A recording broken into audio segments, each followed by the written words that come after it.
Good morning, everyone. I think we'll give people just a couple more minutes we see folks trickling in. Give people a couple more minutes, and then we'll go ahead and get started. For those who have joined us already, while you're waiting, we will be having live interpretation for the webinar this morning from English to Arabic. So I would like to recommend that you take a moment to go to the More button on the bottom of the screen and select your language of choice. If you hit more, there's a global icon, and it will give you an interpretation option to choose English or Arabic for your listening preference today.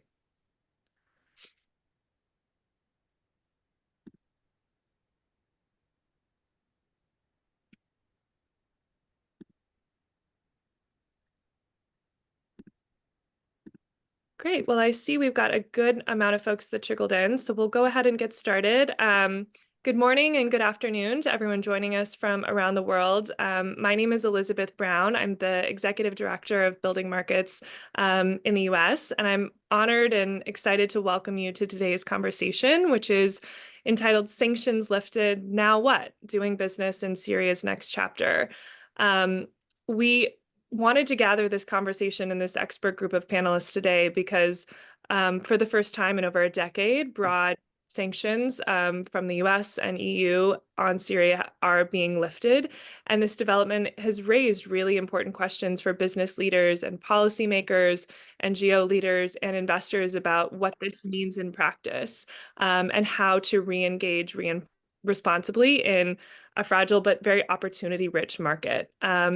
So Building Markets is hosting this session today, and we are excited to bring together an extraordinary group of panelists that I'd like to introduce you all to, and then we'll go ahead and jump right into what is going to be a great conversation. Again, before we do that, I just want to repeat a couple of housekeeping items. So we will have live interpretation for today's discussion. If you don't know how to do that, you can hit more and go into interpretation and find either the English channel or the Arabic channel for your listening preference this morning. And we will also be receiving questions through the chat channel that our team will be moderating. I know many people submitted questions in advance, and we'll try to make sure we do our best to answer all of those questions in today's discussion. So I'm going to jump right in, and I'm excited to introduce you to an extraordinary group of panelists. So first we have Ayad Najir, who's a public relations officer at Syria's Ministry of Economy and Industry. He holds a master's of media and has served as a key voice in shaping Syria's trade and investment narrative throughout the sanctions period, and he's joining us from Damascus, Syria. Joining us from the Netherlands is Muataz Aouf. Thank you. Compliance professional with over 10 years of international experience in banking, finance, and business operations, and he holds a master's in international management from Tilburg University, and he now leads Syrian Cotton. And also joining us is Selen Ukak, the refugee entrepreneurship lead at the Refugee Investment Network. She brings years of experience at the intersection of impact investing, inclusive entrepreneurship, and market development in fragile settings. And she's joining us from New York today. In Istanbul is Bora Akan, the country director of Building Markets in Turkey. Bora has been leading our team in Turkey for the last 8 years, and he recently returned from field visits with Syrian entrepreneurs, and we're excited to hear his perspective on what market recovery can look like in practice. And finally, Sinan, who is the vice president for social impact and investment at the Syrian Forum and a non-resident senior fellow at the Atlantic Council. Sinan is widely recognized for his expertise on Syria's political economy and investment landscape, and he's joining us from Istanbul today. And so, Sinan, I'd like to start the conversation with you. We're at an inflection point right now, and for over a decade, Syria's economy has operated under the weight of sanctions, conflict, and isolation. So with major trade restrictions being lifted, there's a sense that things can shift, but the path forward isn't entirely clear to many of us on this call. So I'd love if you could help set the stage for us. What's the real state of Syria's economy today? What's moving, what's stuck, and how are regional players and investors interpreting the shift? What should we understand about this moment? Yeah, thank you, Elizabeth, for the kind introduction as well as for inviting me to this prestigious panel. And hopefully, I will be able today to cast some light on the situation in Syria. So, following the fall of Assad regime and the lifting of sanctions, Syria now, as you've well said, stands at a critical crossroads, balancing both hope against also significant challenges that we need to recognize.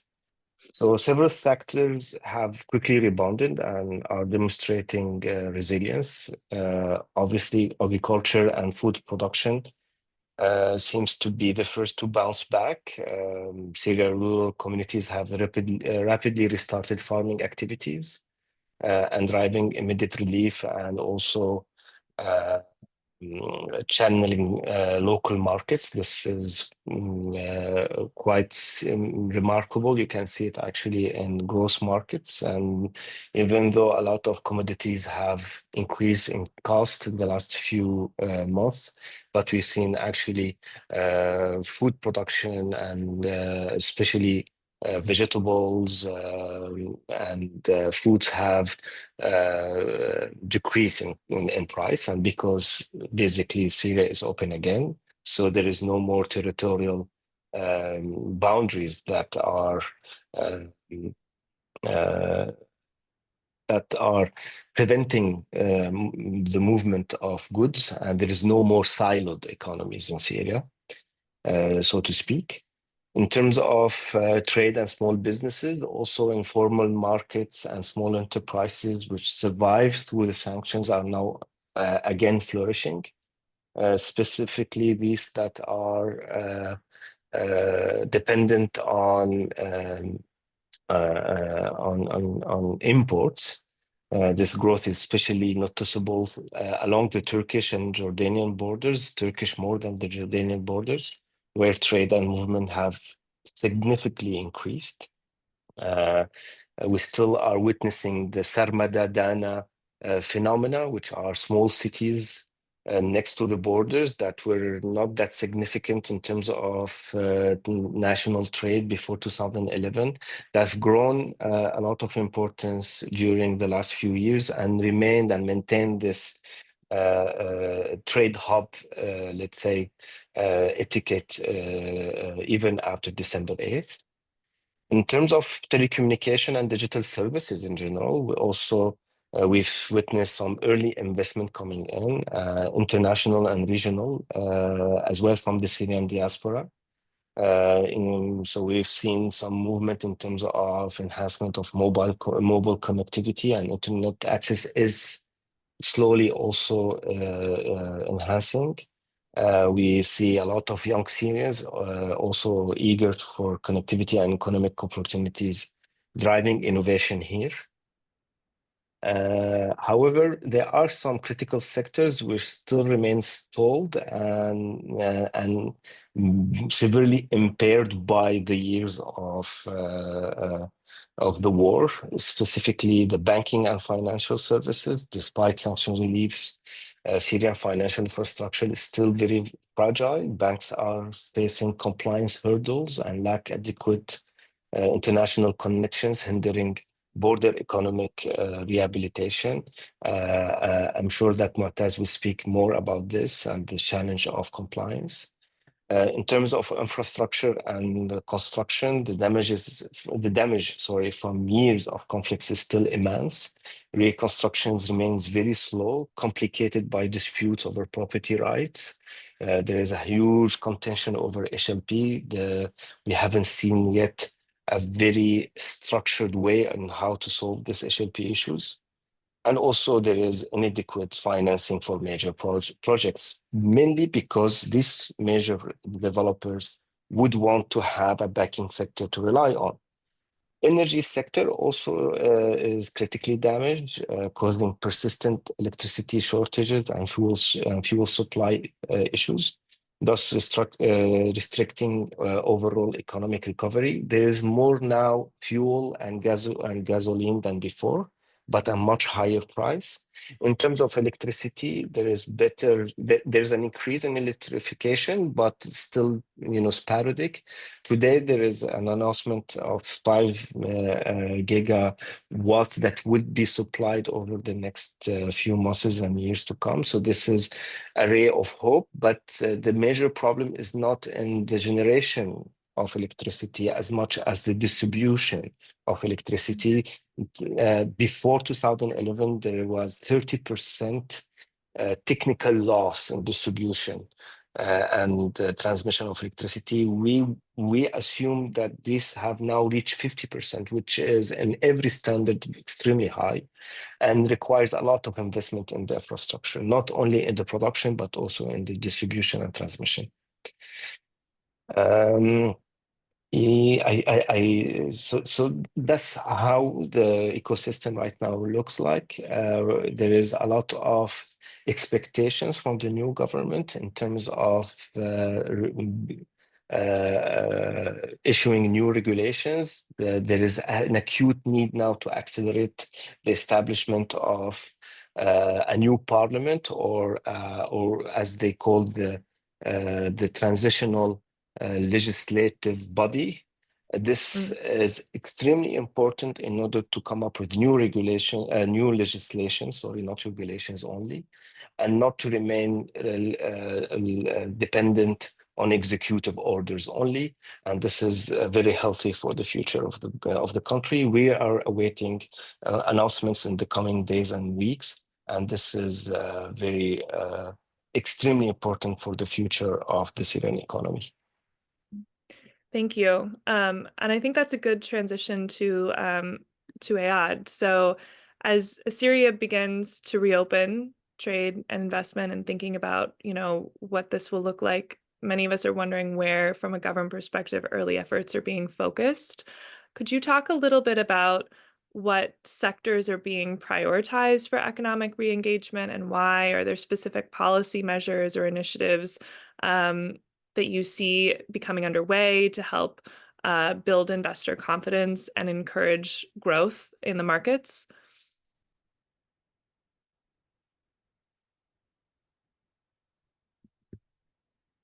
I believe you're on mute.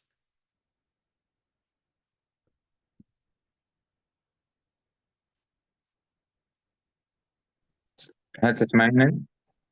Perfect. تسمعني؟ We can hear you, yes. تمام. شكرا لكم على الإضافة. في الحقيقة منذ تحرير دمشق ودخولها تعمل الوزارات بشكل مكثف على التحضير للقوانين التي تساعد الاقتصاد على النهوض والتخلص من المنظومة القديمة التي شابه الكثير من التعقيدات والإجراءات، وكان الفساد هو الذي يحكمها. الآن نحن نتجه إلى إبعاد الحكومة بشكل مباشر عن السوق الاقتصادي. لن تكون الحكومة السورية هي كمستثمر أو تاجر أو صناعي يتدخل في السوق، وإنما هو سوق اقتصادي حر تنافسي يترك المجال للجميع لكي يعمل بحرية. هناك قريبا ستتشكل هيئة الاستثمار التي تساعد المستثمرين ورجال أعمال على الانخراط في العمل في سوريا بشكل مباشر وسريع دون تعقيدات وروتين.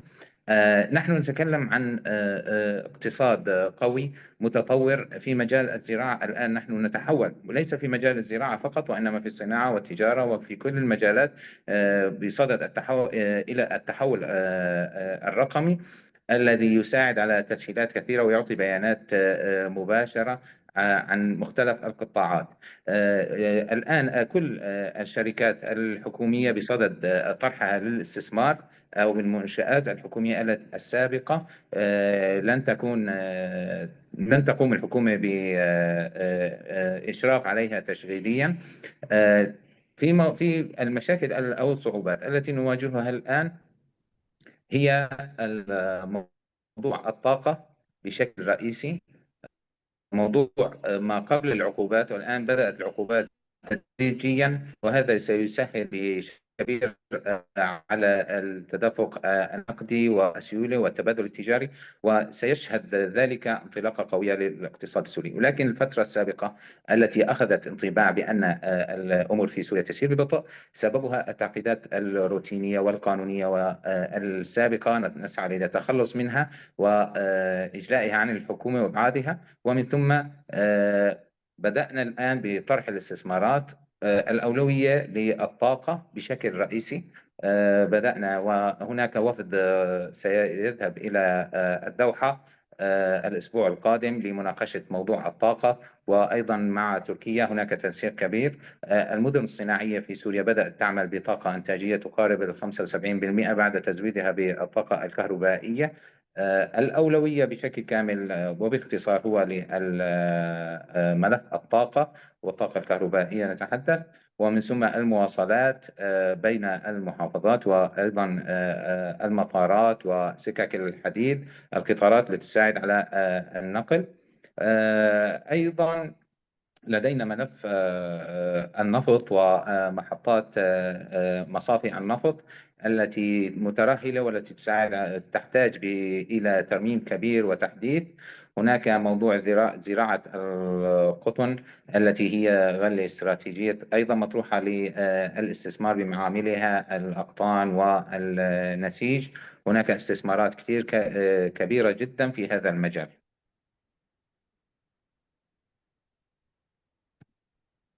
تسمعينني صحيح؟ نعم. الآن كل الوزارات، الآن نحن وزارة الاقتصاد التي تشمل وزارة التموين ووزارة الصناعة ووزارة الاقتصاد بالتحديد، لديها استثمارات كبيرة. هناك تدفق للمستثمرين بشكل كبير حتى أننا لم نستطع أن نستوعب كل الطلبات للاستثمار، لأن سوريا هي أرض خصبة الآن لكل الاستثمارات، والباب مفتوح للجميع للاستثمار. هناك قوانين مريحة جدا. أنتم سمعتم بالعقود مع الصين. هناك عقود استثمار كبيرة مع الصين، مع تركيا ومع الأردن. كان هناك وفد أردني قادم أتى إلى سوريا الأسبوع الماضي، وكان هناك اتفاقيات كثيرة معهم في مجال التبادل التجاري والصناعي أيضا، والاستثمار في سوريا والأردن. أيضا مع تركيا هناك اتفاقيات لموضوع الغاز وتزويد سوريا بالكهرباء. التأخير كان بسبب ترتيب البيت الداخلي. هناك 6 أشهر مضت تقريبا، كانت بسبب ترتيب الحكومة، ترتيب القوانين وإصدار قوانين جديدة تساعد على الاستثمار بشكل مريح جدا جدا. نحن نتوقع هناك نهضة اقتصادية ستكون سريعة، قوانين مريحة وإقبال كبير على الاستثمار. Yes. Thank you. And such helpful background and context. And it's interesting to hear you reiterate the focus on attracting investment in these specific priority sectors, especially the focus on transportation and infrastructure and energy. I know this was something you talked about, Bora, coming back from Syria recently. You've spent years supporting entrepreneurs in fragile settings. And you recently returned from talking with business owners in and around Syria, as well as having high familiarity with business owners going back and forth across the Turkey-Syria border. We have about 3,000 Syrian business owners who are currently working and residing in Turkey in our network with Building Markets. So tell us, talk to us about what's working and what's not in terms of infrastructure from your perspective, recently returning and having conversations with small business owners. And I'd love to hear you speak to, what role you think NGOs and international actors can help play in helping business navigate these changing conditions. Thank you, Elizabeth. So last month we have visited Damascus, Homs, and Aleppo with our team. So I'll try to provide a snapshot of the current situation based on our engagements with stakeholders, which includes business owners, NGOs, and government officials, and also international organizations in the field. of course, with a entrepreneurial focus and 3 key areas that I would like to highlight under this, which is infrastructure, mobility, and finance. So these are 3 key pillars for entrepreneurial activity in this fragile setting. So, but before going into that, I would like to start with a sentence that I heard during one of my meetings, which sort of summarizes the situation very well. Syria needs everything. So there is a need for everything at the moment. So it is a matter of understanding the current situation on the ground and prioritizing the needs. Which, you know, at this point, data comes in. There is a huge need of reliable data collection to start programs by international organizations with an evidence-based approach. So following this, I want to start with access to materials and infrastructure. What's our observation in the ground in terms of what's working and what's not? First of all, of course, infrastructure is a critical bottleneck. As everyone is probably aware, there are power shortages that necessitate generators, internet connectivity, digitalization, and physical workspaces. These are all challenges. Also, in the production sector, food or other sectors, the machinery is generally outdated, and there's a lack of digital infrastructure that's also underscoring the strong investment need. Also, the returnee influx is sort of strained existing infrastructure, particularly in housing and utilities. Also, there's a lack of locally available raw materials, especially for food and industrial goods. So these are sort of the bottlenecks that we have witnessed. These are all going better and better each day, but still the problem is there. But also, that being said, there's a growing interest in the country, especially with around the reconstruction efforts, with local and international stakeholders taking part. And also industries are going back to work with the sanctions now being lifted. And also there's a willingness among government stakeholders, local and international NGOs to collaborate on infrastructure projects. And also there's a high willingness, especially from the entrepreneurial perspective, to establish co-working spaces, vocational training centers, and provide all that. Some local and international NGOs have already established their bases in Damascus and Aleppo, mainly after December. So that's also a very good development. So in terms of mobility of goods and people, of course, there's still constraints on mobility. There are some challenges with telecommunications and internet connectivity. There are some power shortages, as I mentioned, and of course, the liquidity in the banks is also a huge challenge at the moment. So all these factors hinder the efficient movement of goods and people. You know, return of displaced families has also increased the need for humanitarian interventions and put additional pressure on already strained transportation and logistical networks. But also the increasing number of returnees suggests improving mobility for people, which is a good thing to bolster the local markets moving forward. And Damascus and Aleppo are emerging as economic hubs, and they facilitate movement of goods and people within these cities.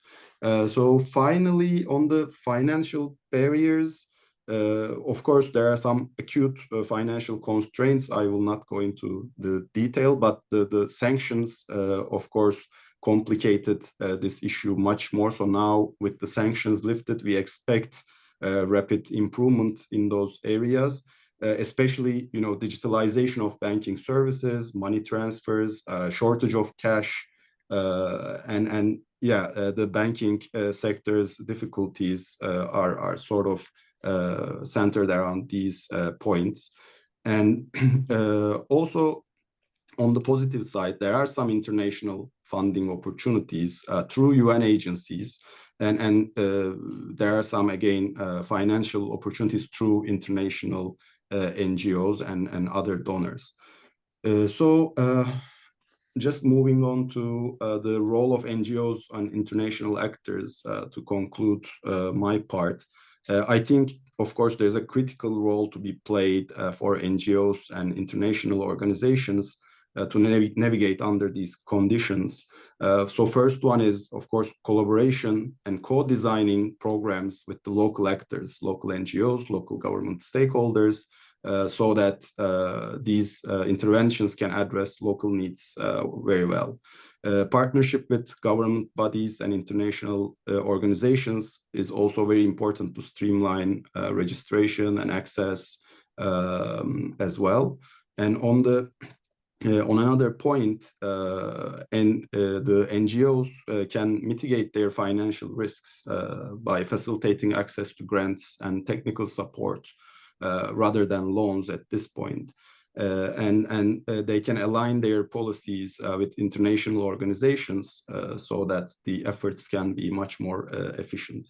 And finally, there's a huge need for technical assistance, which can be in the form of vocational training, especially from our experience on the field. There's a huge need in the reconstruction sector, and digital skills is also another need to engage the Syrian entrepreneurs to global economy.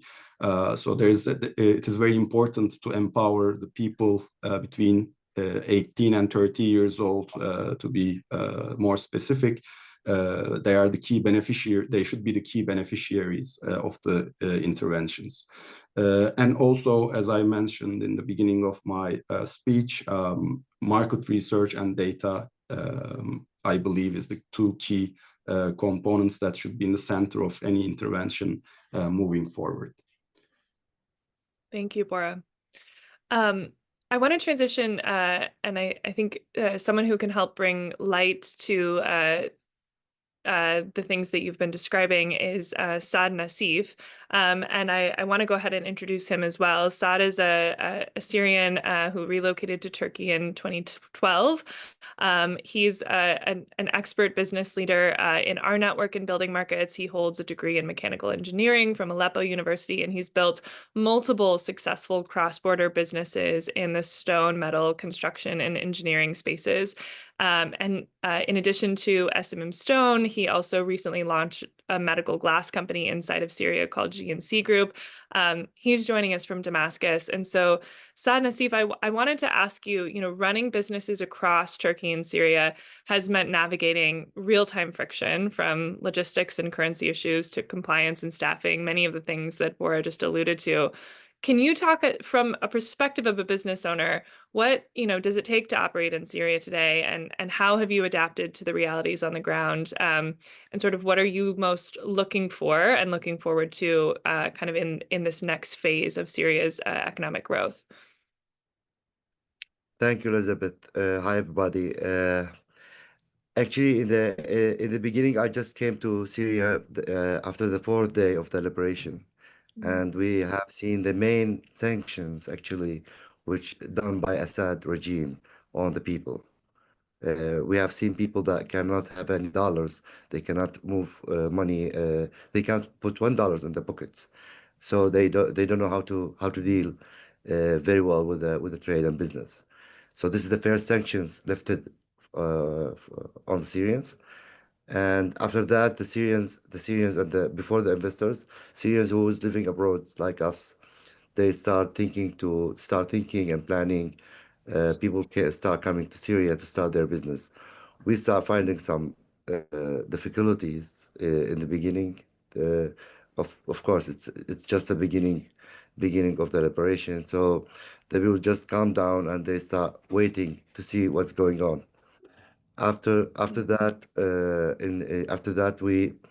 we we start trying to communicate with the government, the Chamber of Commerce, Chamber of Industry, to start businesses, and we find them that we find them, they are very happy to welcome us in Syria, but still that they need to navigate how to welcome us in Syria. Around 4,500 Syrians just came from Turkey, registering new companies in Syria. But also we came with surprise that there is no electricity. Infrastructure is going, it's no infrastructure at all, not only damage, there's no infrastructure in Syria. And that made us take a break and think again what to do. Now after 6 months, we start Syria. After 6 months, after the sanctions left, we start breathing more. We start finding it's more easy to just start your business here, but still we don't know how to communicate between our companies in Turkey and in Syria, how to deal with the customs, how we don't know the rules very well. So we would love to have like an organizations or some bodies to organize the Syrians who is living abroad, how to start their work and their business inside Syria again. It's very easy for me to start some work in Iraq, as I have some works in Iraq. I have some works in Germany and other countries, but it's very difficult for me to start my work here in Syria right now. Mm. Thank you. Yeah, and I know I'm smiling because I think that's a nice segue into the question I wanted to ask Selen, which is kind of really around, in these fragile post-sanctions context, what does it look like to, attract long-term responsible investment, and what is the role of sort of the diaspora in crowding in not only catalytic capital, but the entrepreneurship for those who are coming and ready and looking and hungry to start businesses in Syria. How can they begin to think about the investment that's required in order to do that? Yeah, thank you. And many thanks to the panelists as well for, providing all this context. And I mean, there's a really great opportunity here, not only to respond to the sort of the infrastructure needs, the private sector redevelopment needs, but really mobilize investment into Syria as a tool for sustainable, inclusive, long-term developments, and diaspora resources is certainly one of them, but also sort of impact investors from the region, first and foremost, but also, internationally are also going to be important actors. And I think there is an opportunity here for the entire sort of impact capital spectrum. And what I mean by that is investors that have different sort of financial versus impact return expectations, investors that are maybe more patient with those return expectations versus not, targeting different sizes and stages of deals, using different vehicles, and sort of like all of these actors coming together, maybe collaborating, blending their finance together in specific vehicles, and addressing the long-term needs in Syria is a real opportunity here, and to do that with an intentional impact lens, right? And the lens that I work with is refugee lens investing, and the term refugee there is really an inclusive term, more of an investor friendly sort of shortcut term, but it doesn't only mean refugees, it also means sort of creating really long-term solutions to displacement affected communities. And that could be, internally displaced communities as well, which of course, Syria,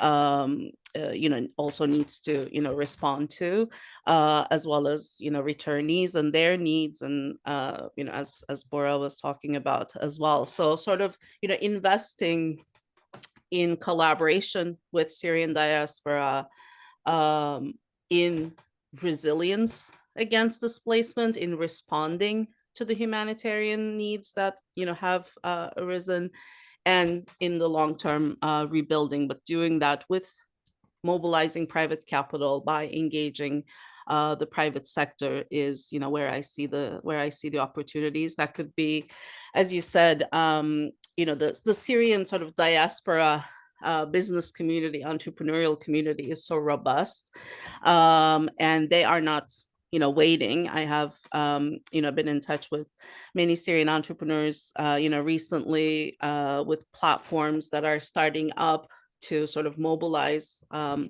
entrepreneurs both inside Syria and in the diaspora, but also the international community sort of collaborating with them, potentially pooling funds, right, creating the sort of local financing tools for these sort of efforts that are already starting up is really important. And I think impact enterprises, social enterprises have a big role to play here as well, so that sort of this rebuilding doesn't leave anyone behind, and the most vulnerable communities are also included, as well as some of the development challenges are addressed in new ways, whether it's transportation or access to finance, health and education needs. All of those can also be addressed with a partnership with impact investors by local entrepreneurs and social entrepreneurs, impact entrepreneurs as well. What else do we see sort of in this type of an environment for impact investing is potentially outcomes based contracts in partnership with the public sector in Syria, but also philanthropies and other sources of capital development actors, sort of helping to de-risk capital flows.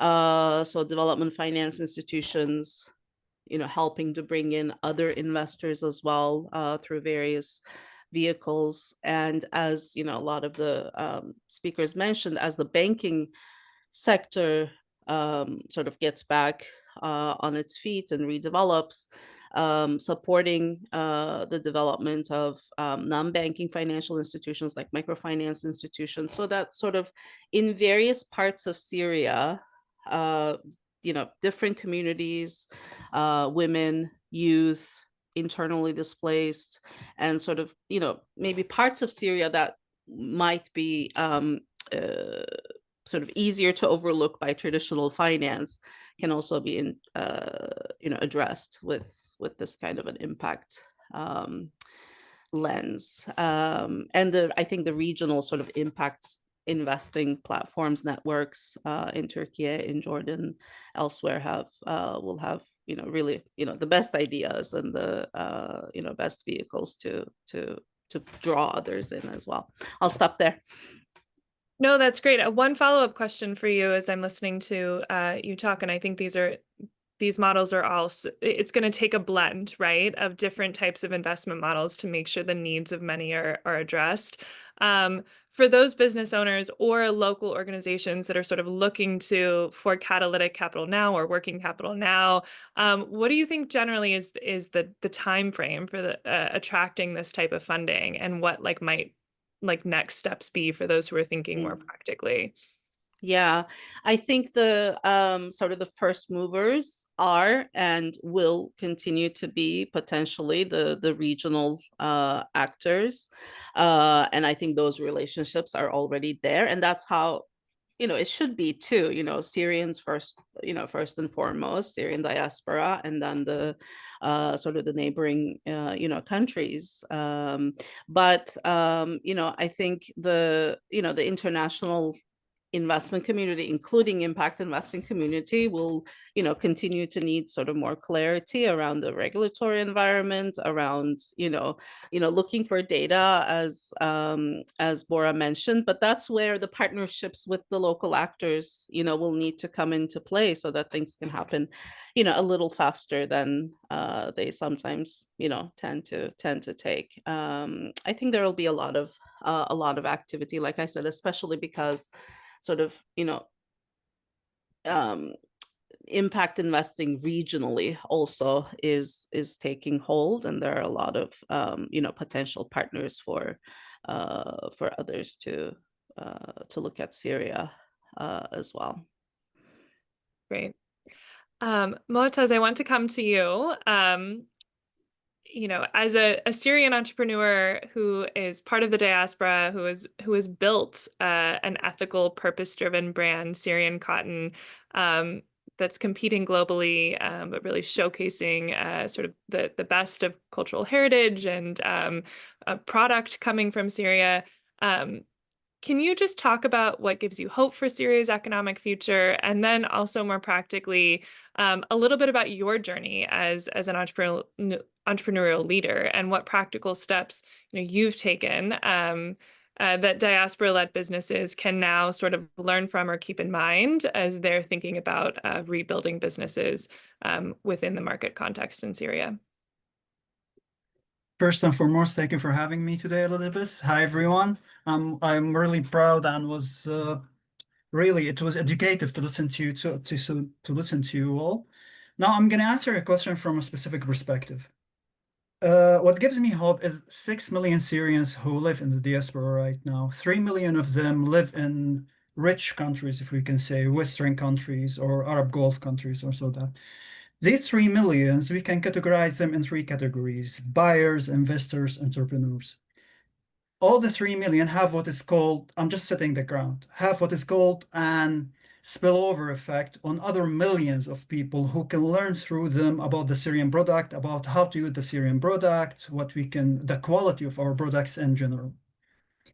Now, if we look to the entrepreneurs in particular, such people like me, what we did is that we used the Syrian merit. Syria has an advantage in some products. For example, textile. We produce it from thousands of years.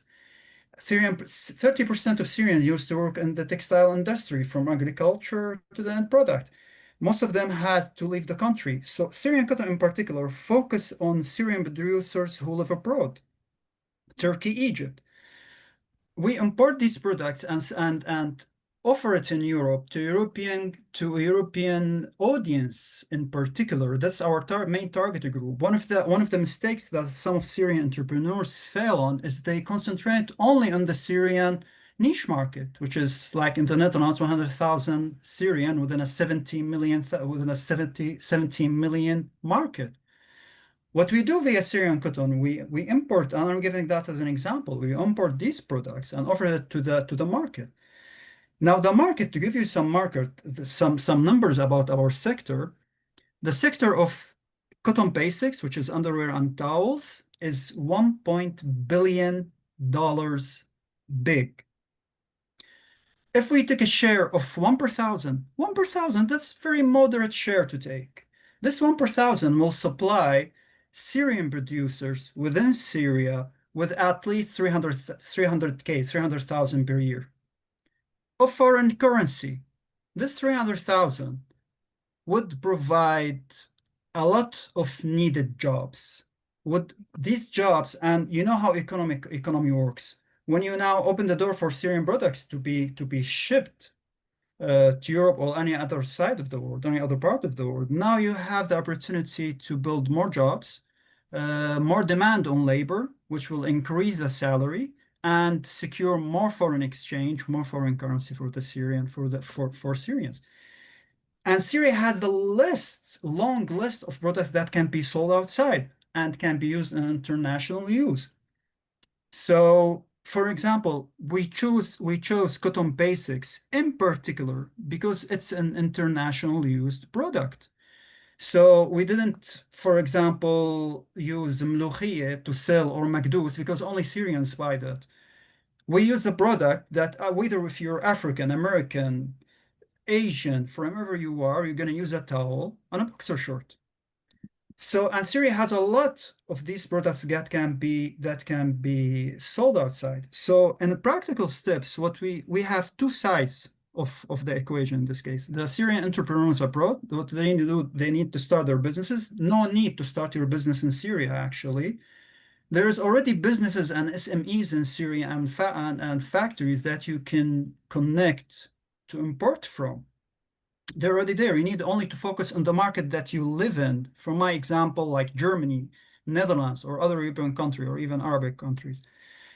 So now you choose a product from the list, build your business, use the help of the Syrian consultancy to do the market study, the marketing study, the visibility study, and so on. You can start your business. Now, the other side of the equation of the Syrians themselves, there's one of the big challenges that we face is how to import from Syria. The logistics there, due to the sanctions and due to the country was closed for 10 years. So if the logistics industry outside Syria has developed in a very different level. While in Syria it has stayed where it was in 2010. So the logistics industry need to be developed, and that's need to be facilitated or helped by the Syrian government itself to help us. Who am I going to contact as an entrepreneur to facilitate the product to come from the Syrian manufacturer to my warehouse in the Netherlands? That's an important issue to be addressed. If it costs too much, I will be out of the market. It's easy because my competitors will have the same product with the same quality with less. So that's an important issue to be addressed. The one more thing that I want to share, I'm a compliance officer, as you said. When I built Syrian cotton, I made sure to follow all compliance regulations in the Netherlands, all to remove any kind of what we called in the compliance world red flags from my transaction, from my business, and so on. Even this is a Dutch company. I have a Dutch passport. We only buy from Turkey and Egypt, not from Syria, because we respect the sanctions. And we sell in the Netherlands and Europe in general. Nevertheless, if I make a transaction for 50 euro, 50, it will be blocked. At every transaction I need to make, I receive a huge document from the international banks to explain exactly where my money came from, where it's going to, and what's the reason for that. I receive investigations from my main bank that we use in the Netherlands not every quarter, every month about all the updates. I need it to always to draw the money from my account, from my company account under the name Syrian Cotton, and use my personal account to make the transaction to Egypt. Even if I do the transaction from my company account Syrian Cotton to an Egyptian bank or Turkish bank, it's going to be rejected. Yeah. We give them the invoices, we give them the every piece of information that needs, but it does get rejected. So doing business actually with the name Syrian, just the name, just because of the name, nothing in the regulations will allow them to do that. But in reality, there's something called excessive compliance application. Untrained or inefficient employee can do what he wants, actually. Within, he said, okay, there's the name of Syria, that we're going to stop the transaction, and that's it. And you can do nothing. So lifting the sanctions will allow us to breathe and to do all the steps that I just talked about. I hope I answered your question. Thank you. You did. Yes. I think we have a few minutes for Q&A, and I wanted to thank all the panelists for answering those questions and helping to I think spark a lot of good thoughts for us. I'd like to talk really practically for a moment, and this is a question that I think a number of you could speak to. So please, anyone, feel free to jump in and answer. But for entrepreneurs inside of Syria today, who want to start a business, who are hungry and looking and ready to grow, what are some of the practical steps first things they need to do? What are some supports that they might seek or be able to access from either chambers of commerce, government, or local entities, that would be the first thing that you would advise them to do moving forward? هل أستطيع المداخلة؟ Please. نعم. أريد أن أجيب على بعض الأسئلة التي طرحت من خلال مداخلة الأستاذ معتز وأنسة سلم. بالنسبة للمستثمرين أو السوريين المقيمين في تركيا أو في كل الدول التي نزحوا إليها وفتحوا مصانعهم وشركاتهم وعملوا فيها، الآن يرغبون بالعودة إلى سوريا والاستثمار في سوريا. هذا الأمر يتم باتصال مباشر مع وزارة الاقتصاد، وأنا أشرف عليه بشكل مباشر من خلال التواصل مع المستثمر أو السوري الذي لديه معمل أو شركة في خارج البلد، وننسق نقوم بكل التسهيلات اللازمة لدخوله إلى سوريا، حتى أن إن كان لديه معمل وآلات خارج سوريا نعفيه من الرسوم بشكل كامل لإدخالها إلى سوريا. هذا بالنسبة للعائدين إلى سوريا. والأمر الآخر بالنسبة للمنتجات السورية، نحن نقوم في وزارة الاقتصاد بإزالة كافة الرسوم والضرائب للتصدير ونحاول إزالتها، وهذا ما كنا نتحدث عنه، أن وزارة الاقتصاد تعمل ليلا نهار على تذليل كل العقبات لتشجيع التصدير وعودة سوريا إلى مكانها الطبيعي في الاقتصاد الدولي. الأمر الآخر بالنسبة للرسوم الجمركية فيما يتعلق بالمواد الأولية القادمة من الصين وإلى آخره، نحن في فترة قصيرة كان هناك اختلاف بالرسوم الجمركية بين منطقتين، المناطق التي نسميها المناطق المحررة شمالا ومناطق النظام البائد. كانت الرسوم مختلفة بشكل كبير، تفاوت كبير بالرسوم تصل إلى 20,000 دولار عند النظام البائد، وفي مناطق إدلب وشمال سوريا إلى 100 دولار. فحاولنا مباشرة إجراء عملية تسوية للرسوم الجمركية، وكل رسم جمركي غير منطقي صدر نحن نتلقى الطلبات وندرسها بشكل مباشر، وإن كانت محقة نعالجها تماما. فيما يتعلق بالقطن تحديدا، ونحن في وزارة الاقتصاد والزراعة هناك تنسيق في هذا الأمر. نحن مهتمين جدا جدا وهي غلة سورية معروفة، القطن السوري. لدينا خطط كبيرة جدا لهذا الأمر، نعمل على زيادة إنتاج المحصول القطن بالنسبة للواحد دونم، أنا أتكلم زراعيا الآن، ومن ثم ننتقل إلى موضوع المحالج ومعامل الغزل والنسيج في سوريا لتطويرها، لأنها أصبحت قديمة ومتهالكة. فلذلك هناك خطة كبيرة جدا لموضوع القطن والقطنيات في سوريا. بالنسبة لي كما قلت، بالنسبة لي المستثمرين من الخارج نقوم بكل الإجراءات والتسهيلات اللازمة، ولا يتردد أحد للتواصل مع وزارة الاقتصاد في هذا المجال، ونتعامل مع كل الطلبات. نعم. May I respond or stress an important point? Please. Okay, thank you. When I mentioned the categorization of the 6 million Syrians outside of Syria, I mentioned 3 categories: buyers, who their only role is to buy the Syrian-made product that is made inside Syria and exported outside; investors, who are the role that was mentioned by Mr. Iyad, the role is to go back to Syria to invest, transfer knowledge or whatever; that entrepreneurs, and everyone has to do his role in this case. Entrepreneur's role is to stay outside, to be honest. They shouldn't go back.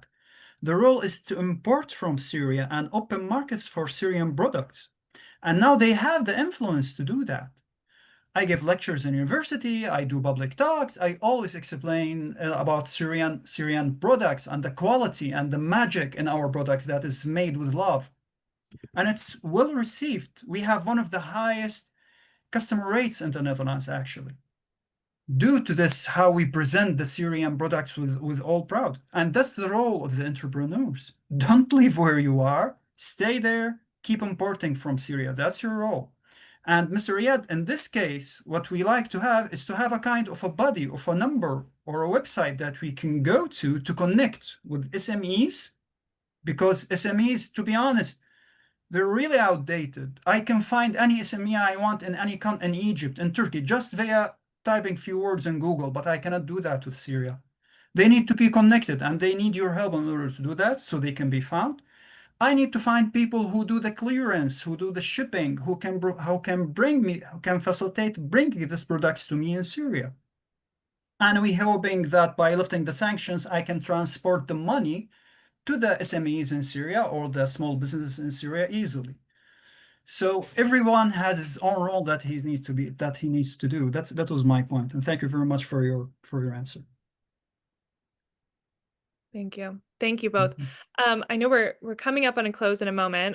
I think one other question that has come up is well, two other questions that have come up. One, Mr. Riyad, if any entrepreneur or business owner wants to be in touch with your team at the ministry, what is the best way for them to be in contact with you or your team? نعم، شكرا على هذه الفكرة وهذا الرأي، وهو مهم جدا، ونحن نتلقى كل الأفكار. أنا في وزارة الاقتصاد يمكنكم التواصل إلى مكتب العلاقات العامة، وهو يتلقى كل الطلبات ويستقبل كل الوفود. هو الأخ الأستاذ معاذ قدم فكرة رائعة جدا، هو أننا لا نريد كل سوريا أن يعودوا إلى سوريا. هناك رواد أعمال هم الذين يسوقون للمنتجات السورية والبضائع السورية أو التجارة السورية بشكل عام. هناك دراسة لهذا الأمر، لكن هناك خطوات ضرورية. نريد أن نرتب البيت الداخلي وسوف ننطلق عالميا، وهناك سيكون تواصل كبير جدا بين وزارة الخارجية ووزارة الاقتصاد لترتيب هذا الأمر، خاصة مع المغتربين السوريين. نحن لا نتكلم فقط عن النازحين الذين نزحوا خلال الحرب، وإنما ما قبل الحرب. هناك جالية سورية كبيرة في كل دول العالم، هناك ترتيب لهم. نحن سوف نتواصل معهم بشكل مختلف تماما. هناك ثقافة جديدة. نريد أن نرسل رسالة الآن أن سوريا الآن تتبنى ثقافة جديدة. سوريا الآن تظهر أمام العالم بحلة جديدة، بثقافة جديدة، بفكر جديد مختلف تماما عن السابق. مرحب بالجميع، وستكون سوريا في المستقبل هي منارة الشرق الأوسط، سواء في الاقتصاد. لا نتحدث عن الاقتصاد فقط، وإنما عن الثقافة، عن الحضارة التاريخية. وحتى السوريين المقيمين في الخارج سيكون لهم دور كبير في بناء سوريا الحديثة.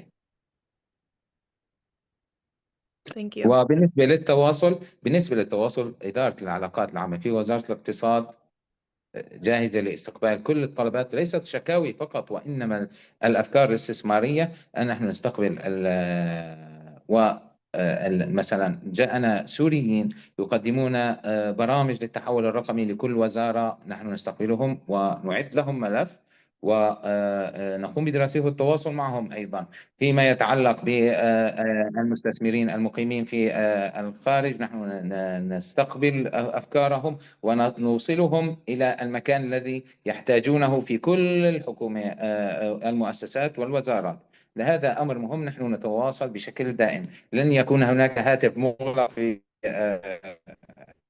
سوريا، ولا يكون هناك باب مغلق أيضا. Great. Mr. Saad Nassif, did you want to come in? Yeah, actually, I just want to say that. Yeah, can you hear me? Yes. I just participate the exhibition. No, the exhibition in the business exhibition in 1901. I participated in the first in the second one, where it was like 3 weeks ago, and now I participated with the buildings exhibition. I didn't find someone. This is for Mr. Iyad Najjar. Someone from you guys to visit us, like Turkish companies, foreign companies, even Syrian who came from outside, to give them some advices or to share some problems and to solve it together. Okay. We would love to have a team from you guys, from you. It's very difficult beginning in Syria. This is very small beginning and very important for SMEs. I think there's some great Mr. Sinan, did you want to jump in? We have a couple minutes and then we'll close. Yeah, I'll try to be very brief. So I think there is no doubt that today there's a lot of hurdles. These hurdles are going to be removed one after another by both national and governmental decisions. This will take time. Things, Rome hasn't been built there overnight. So we have to be very recognizant that there is time needs and patience needs to be implemented, waiting for reforms to take place. And there is also regional and international efforts that are supporting the governmental efforts to move forward. And we've seen that the lifting of sanctions on Syria has unprecedented. We haven't seen a similar pace and speed, even in Iraq after the American invasion, with an American government supported government in place. So what's happening in Syria is extremely quick and fast in terms of all our contemporary, let's say, experiments and experiences. Now, however, we have to be recognizant that if that international funds and regional investors will move in and will sweep in the economy. And here there is a very important governmental role in which we impose a kind of charter where SMEs are always taken into consideration. SMEs prior to 2011 were responsible for 60% of the GDP. They are the biggest employers in Syria. They are responsible for the creation of the middle class, and the middle class is important for the future, not only of the economy, but also for the future of democracy in Syria. So the government, and I think that they're already discussing this, and this needs also to be encouraged by international donors to always have in mind how to create this relationship between international funds and SMEs. So SMEs are always part of these equations. So they are also subcontracted. They are taken into consideration in terms of production. Syrian DNA, economic DNA is all about production, whether it is agriculture or manufacturing. Services is something that we can move in. We are not a rich country in oil or in gas. So this is where we need to create the impact. Thank you. Yeah. I think it's an excellent point to end on. And I couldn't have said that better. So thank you so much for bringing that perspective in. I want to thank everyone for joining us today. Thank you to all of those who joined us online. One last question that came in is Building Markets planning to be in Syria? We're deeply invested in supporting Syrian entrepreneurs, both in the diaspora and inside Syria. And so that is why we have convened this conversation. We look forward to continuing these conversations. We will remain invested, and we're very interested in actively discussing what local partnerships could look like in order to continue to support Syrian entrepreneurs around the world and including inside Syria. So please stay tuned for more on that topic, more of these kinds of convenings. And I think we raised a lot of good questions today, and there's a lot of opportunity for hope and excitement about the future. So thank you for joining us, panelists and audience, and we will speak to you all soon. Have a great day, everyone. Thank you. Thank you, everyone.